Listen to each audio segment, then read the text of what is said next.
तो दोस्तों आज मैं एक्सप्लेन करने वाला हूँ नेटफ्लिक्स के ऊपर हाल ही में रिलीज की गई एक पोलिश हॉरर मूवी जिसका नाम है हेल होल। ये एक प्रॉपर हॉरर मूवी है जिसके अंदर डेविल और हेल का कॉन्सेप्ट दिखाया गया है। काफी डिफरेंट टेक है यहाँ पर। ये मूवी जो है एक पोलिश मोनेस्टरी 1987 के अंदर सेट है जहाँ पर एक बहुत ही मिस्टीरियस डार्क सीक्रेट छुपाया गया है। तो उसको जानने के लिए तो आपको इस वीडियो को पूरा अंत तक देखना होगा। तो चलिए अब बिना किसी देरी के चलते हैं सीधा वीडियो की तरफ। कहानी की शुरुआत होती है 1957 में जहां पर एक प्रीस्ट एक डेविल बेबी को मारने ही वाले होते हैं, लेकिन तभी वहां पर पुलिस आकर उन्हें शूट करके बेबी को बचा लेती है। अब 30 साल के बाद का हमको सीन दिखाया जाता है जहां पर हम एक फादर मैरक को देख पाते हैं जो कि एक सैनिटोरियम में जाते हैं जहां पर पॉसेस्ड लोगों को ठीक किया जाता था, या फिर ऐसा इन लोगों का मानना था। खैर यहाँ पर उनका वेलकम हेड प्रीस्ट आंजे करते हैं और उन्हें प्रीस्ट डेविड से भी मिलवाते हैं। यहाँ पर हमको बताया जाता है कि मैरक प्रीस्ट नहीं है बल्कि एक पुलिस इन्वेस्टिगेटर है जो कि 7 मिसिंग लड़कियों को ढूंढने आया हुआ है। यानी कि यहाँ पर खाली वो प्रीस्ट होने का दावा कर रहा था लेकिन असल में वो एक इन्वेस्टिगेटर होता है। खैर अगले सीन में सभी लंच करते हैं जहाँ पर मैरक को मीट खाने के लिए दिया जाता है जो कि उसको अच्छा नहीं लगता, और इस सीन के अंदर एक सीक्रेट है जो कि हमको थोड़ी देर में पता चल जाएगा। खैर अगले सीन में सभी फादर्स एक लड़की का एग्जॉर्सिज्म कर रहे होते हैं और यहाँ पर कुछ ऐसे इवेंट्स होते हैं जिनका आगे काफी ज्यादा रेलेवेंस है, जैसे कि यहाँ पर बेड का हिलना और क्रॉस में अपने आप ही आग लग जाना। खैर अब सभी लोग फिर से डिनर करते हैं जहां पर फिर से मैरक को मीट कुछ ठीक नहीं लगता। इनफैक्ट यहाँ पर वो वॉमिट भी कर देता है। अब उसके बाद में मैरक के जॉ में दर्द होने लगता है जहां पर उसका एक दांत टूट जाता है, या फिर ये कह सकते हैं वो अपने दांत को उखाड़ लेता है और यहाँ पर उसके दांत के अंदर से एक फ्लाई निकलती है जिससे कि ये इंडिकेट हो रहा था कि यहाँ पर जरूर कोई इविल एंटिटी है। खैर मैरक अब आंजे का रूम इन्वेस्टिगेट करता है और वहां पर एग्जॉर्सिज्म की रिकॉर्डेड टेप्स को देखता है। वहां पर उसको पता चलता है कि ये एग्जॉर्सिज्म रियल नहीं बल्कि फेक है, जिसके बाद में वो एग्जॉर्सिज्म रूम में जाता है और उसे एक बड़ा बटन दिखाई देता है जिसको दबाकर देखने पर वो बेड शॉकिंगली शेक होने लगता है और क्रॉस भी असल में यहाँ पर एक लाइटर था। यानी कि ये सारी चीजें फेक थी, जैसा कि मैंने आपको बताया था कि इन चीजों का आगे रेलेवेंस है। खैर उसके बाद सभी प्रीस्ट यहाँ पर प्रेयर करते हैं और उसके बाद में डिनर करने जाते हैं, और इस बार तो मैरक के मुंह से खाते वक्त बालों का एक गुच्छा निकलता है जिसको देखकर वो सोचता है कि ये किस चीज का मीट है। खैर अब सभी लोग मिलकर उस लड़की को दफना रहे थे और वहां पर मैरक को कुछ गड़बड़ लगती है और वो इन्वेस्टिगेशन करने लगता है। इन्वेस्टिगेशन करते टाइम मैरक को एक फादर कन्फेशन रूम में मिलने को कहते हैं। कन्फेशन रूम में वो फादर मैरक को ये बताते हैं कि यहाँ पर आना आसान है पर यहाँ से कोई वापस नहीं जा सकता, और यहाँ पर फेक एग्जॉर्सिज्म किए जाते हैं और उसके बेस पर गवर्नमेंट से फंडिंग भी ली जाती है।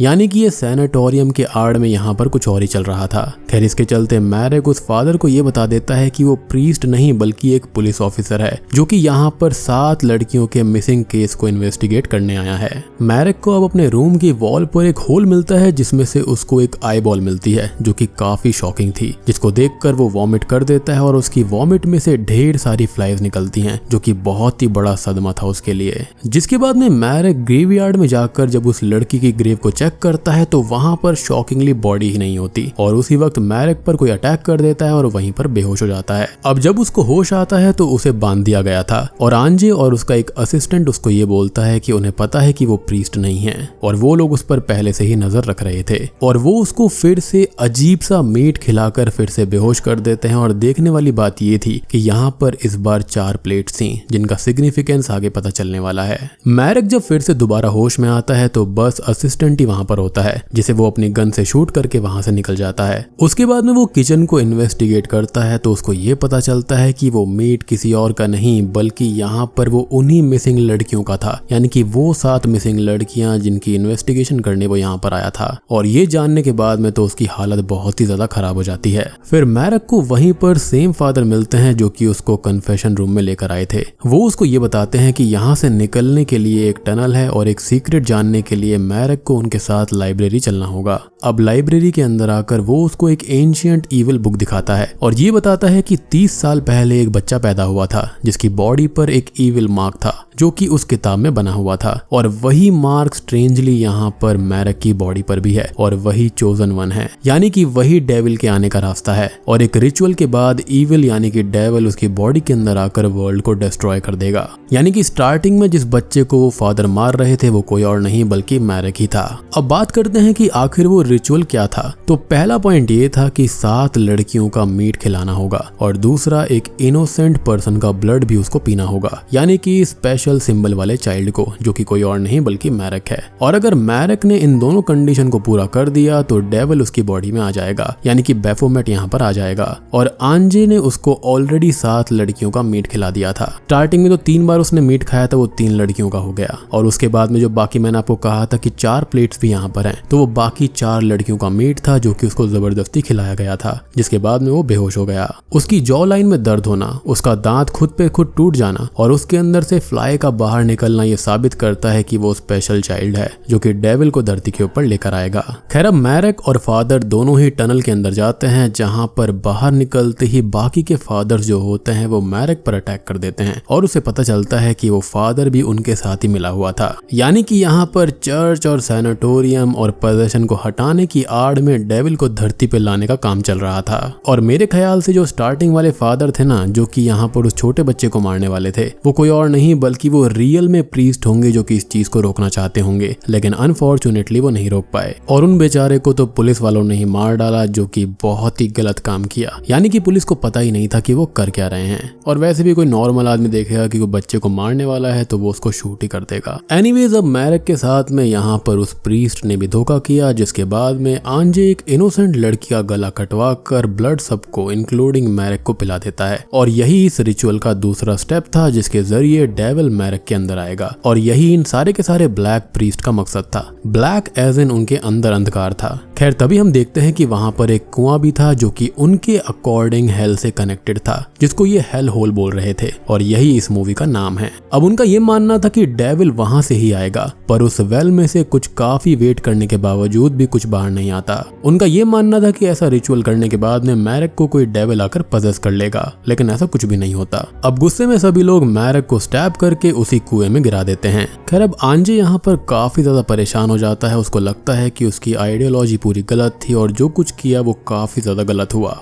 डेविल भी यहाँ पर नहीं आया, 7 लड़कियों को मारना पड़ा, मैरक भी मारा गया। जिसके बाद में वो स्मोक और ड्रिंक करता रहता है, जिसके बाद में उसका ही एक असिस्टेंट उसको जान से मार देता है। और हम ये नोटिस कर पाते हैं कि उसके रूम के अंदर का जो क्रॉस होता है ना, वो अपने आप ही उल्टा हो जाता है, जो कि साइन है कि डेविल यहाँ आसपास है तो सही। अब वो जो असिस्टेंट होता है वो न्यू हेड फादर बन जाता है और सब चर्च में प्रेयर करने लगते हैं। और तभी हम ये नोटिस करते हैं कि उस कुएं के अंदर मैरक अभी भी जिंदा होता है और उसके आसपास ढेर सारी हड्डियां पड़ी हुई थी। लेकिन तभी वो ये नोटिस करता है कि उसको कोई चीज कंज्यूम कर रही है, जो कि कुछ और नहीं बल्कि बैफोमेट होती है, यानी कि डेविल में वो कन्वर्ट होने लगता है। उसकी बॉडी को पूरी तरह से डेविल ने पजेस कर लिया था। अब अचानक से ही नया वाला हेड प्रीस्ट जो होता है वो हवा में लेविटेट होने लगता है और जो डेविल होता है वो उसके सर को क्रश करके मार डालता है, यानी कि उसका सर बिल्कुल वाटरमेलन की तरह फूट गया था। अब जो बाकी छोटे मोटे प्रीस्ट वहां पर होते हैं वो भागने लगते हैं, लेकिन डेविल सबको रोक देता है और उन सबको भी हवा में लेविटेट करके मार डालता है। और शायद से ऐसा इसलिए होता है क्योंकि मेरे ख्याल से जो यहाँ पर आंजे था सारा काम उसने किया था, तो शायद से डेविल इस चीज के ऊपर भी गुस्सा हो सकता है कि जो मेन बंदा था उसको ही मार दिया गया। हालांकि फिर एक बात ये भी लगती है कि ये डेविल वगैरह किसी के सगे नहीं होते, इनको बस इस दुनिया में आने से मतलब है, इनके पास में लॉयल्टी वगैरह तो कुछ भी नहीं होती। अब मूवी के एंडिंग सीन में हमको कुछ इंपॉर्टेंट चीजें बताई जाती हैं, जैसे कि डेड फ्लावर्स जो होते हैं ना वो जिंदा होने लगते हैं, विच मीन्स कि dead will rise and alive people will burn, जिसका सिंपल सा मतलब ये है कि जो अर्थ है ना वो अब पूरी तरह से हेल बन जाएगा और बैफोमेट यानी कि डेविल यहाँ पर पूरी धरती को हेल में कन्वर्ट कर देगा। और एक और चीज की जैसे ही बैफोमेट यहाँ पर आता है यानी कि डेविल आता है, तो जीसस क्राइस्ट की जो मूर्ति होती है ना वो डेविल की तरफ फेस करने लगती है, यानी कि वो भी उससे लड़ने के लिए तैयार हो गए थे क्योंकि वो जानते थे कि यहाँ पर कितनी ज्यादा तबाही आने वाली थी। और बिल्कुल एंडिंग सीन के अंदर हम सैनाटोरियम और धरती के ऊपर ब्लैक ऑरा को आते हुए देख पाते हैं, जो कि ये साइन है कि मैरक को डेविल ने पूरी तरह पजेस कर लिया है और वो धरती पर आ चुका है। और बूम, इसी के साथ में ये मूवी यहीं पर खत्म हो जाती है। तो दोस्तों ये थी हेल होल मूवी की कहानी। उम्मीद करता हूँ कि आपको ये पसंद आई होगी। ये प्रॉपर हॉरर मूवी है जो कि देखने में आपको काफी इंटरेस्टिंग लगेगी और ये एक पोलिश हॉरर मूवी है जो कि नेटफ्लिक्स के ऊपर हाल ही में रिलीज हुई है। इस मूवी के अंदर जो रिचुअल था ना वो काफी बढ़िया था और ये कुछ मुझे द ओमेन मूवी की याद दिलाता है जिसके अंदर डेविल एक बच्चे के अंदर जन्म लेता है। और अगर आपने ओमेन सीरीज को नहीं देखा है तो जाकर जरूर देखना। One of the best movie series है वो डेविल के लिए। उसका लिंक भी आपको नीचे डिस्क्रिप्शन में मिल जाएगा। और हाल ही में मैंने नेटफ्लिक्स की एक बहुत ही बेहतरीन सीरीज को एक्सप्लेन किया है जो कि प्रॉपर हॉरर एंथोलॉजी सीरीज है जिसका नाम है द कैबिनेट ऑफ क्यूरियोसिटीज। सारे के सारे 8 एपिसोड्स ऑलरेडी अपलोडेड हैं और अगर आपने अभी तक नहीं देखे हैं तो जाकर देख लेना। ये जो सीरीज है वो गिलर्मो डेल टोरो की तरफ से आई है तो उसका लिंक आपको नीचे डिस्क्रिप्शन में और पिन्ड कमेंट में मिल जाएगा। बाकी आप लोग मुझे बताना कि हेल होल मूवी आपको कैसी लगी, इसका कॉन्सेप्ट आपको कैसा लगा। तो वीडियो पसंद आई हो तो लाइक कर देना, चैनल के ऊपर नए हैं तो सब्सक्राइब कर लीजिए और कमेंट करके जरूर जाया करो यार, अपना ओपिनियन जरूर बताया करो। तो मैं आप सबको मिलता हूँ अगली वीडियो के साथ में, तब तक के लिए